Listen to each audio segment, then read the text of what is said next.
نبی پاک علیہ الصلوۃ والسلام کا یہ جو سفر ہے یہ سائنس کے لیے اتنا شاندار جواب ہے. جتنی بھی ٹیکنالوجیز آ جائیں، ظاہر ہے آج کل سپر سونک ایئر کرافٹ بن گئے. کبھی کبھی ہمارے وطن میں بھی جہاز اوپر سے جب کراس کرتا ہے، جہاز کراس کر جاتا ہے آواز بعد میں آتی ہے. آپ نے دیکھا ہے جب جنگی جہاز بالخصوص، تو اس کی وجہ کیا ہے کہ یہ رفتار جو ہے یہ آواز کی رفتار سے زیادہ تیز فلائی کر رہا ہے. یہ فلائی کر کے آگے نکل گیا، آواز بعد میں آتی ہے. ایک اور آپ کو تجربہ ہوتا ہے کہ جب بارشوں کے سیزن میں بادل گرجتے ہیں، آپ نے دیکھا ہوگا بجلی پہلے چمکتی ہے، اس کی آواز تھوڑی دیر بعد آتی ہے. ہم جب چھوٹے تھے نا اسکول میں، تو مجھے پتا چل گیا تھا یہ تھوڑا سا فارمولا، تو میں اپنے بھائی بہنوں کو بچوں کو کہتا دیکھو بھی تھوڑی دیر میں بادل کی آواز آئے گی، اور بالکل تھوڑی دیر بعد آواز آتی تھی. وہ سب حیران ہوتے تھے یہ آپ کو کیسے پتا چلا؟ کیونکہ بجلی چمک چکی تھی.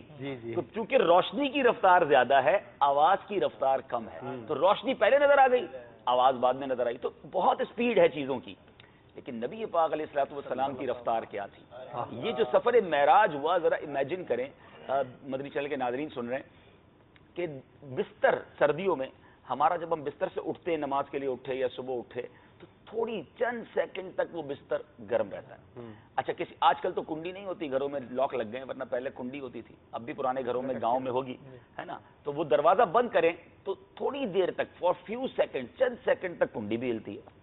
اچھا ہم وضو کریں تو اگر کوئی نالی وغیرہ دور ہو تو وضو کا پانی چند سیکنڈ تک بہے گا، اس کے بعد ظاہر ہے پانی بھی ختم ہو جائے گا. اب ان تینوں چیزوں کو ذہن میں رکھیے گا کہ یہ تینوں چیزیں، بستر کا گرم رہنا، کنڈی کا ہلنا، پانی کا بہنا، یہ چند سیکنڈز کے لیے ہے. اب نبی پاک علیہ الصلوۃ والسلام نے ٹریول کتنا بڑا کیا کہ آپ مکہ مکرمہ سے ام ہانی رضی اللہ تعالی عنہا کے گھر سے پہلے بیت المقدس پہنچے، وہاں انبیاء کی امامت فرمائی، پھر وہاں سے آسمانوں کی طرف تشریف لے گئے. ہر آسمان پر انبیاء نے استقبال کیا، میرے آقا نے ان سے گفتگو فرمائی.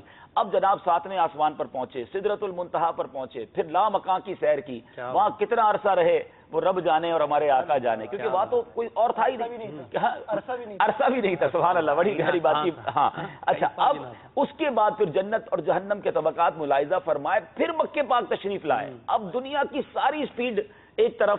علماء لکھتے ہیں، کتابوں میں لکھا، میرے آقا جب تشریف لائے تو کنڈی ہل رہی تھی، بستر گرم تھا، وہ وضو کا پانی جو بہتا چھوڑ گئے تھے وہ بہ رہا تھا. اب یہ عقل حیران ہے کہ سپیڈ کیا تھی. تو اب جواب جو ہے عشق کے ذریعے علماء دیتے ہیں کہ بات سپیڈ کی ہے ہی نہیں، بات یہ ہے کہ زمانے کی جان ہی چلی گئی تھی. جب جان ہی نہیں تھی زمانے میں تو زمانہ رک گیا تھا. آقا واپس آئے، زمانے نے پھر چلنا شروع کر دیا. وہ جو نہ تھے تو کچھ نہ تھا، وہ جو نہ ہو تو کچھ نہ ہو. جان ہے وہ جہان کی، جان ہے تو جہان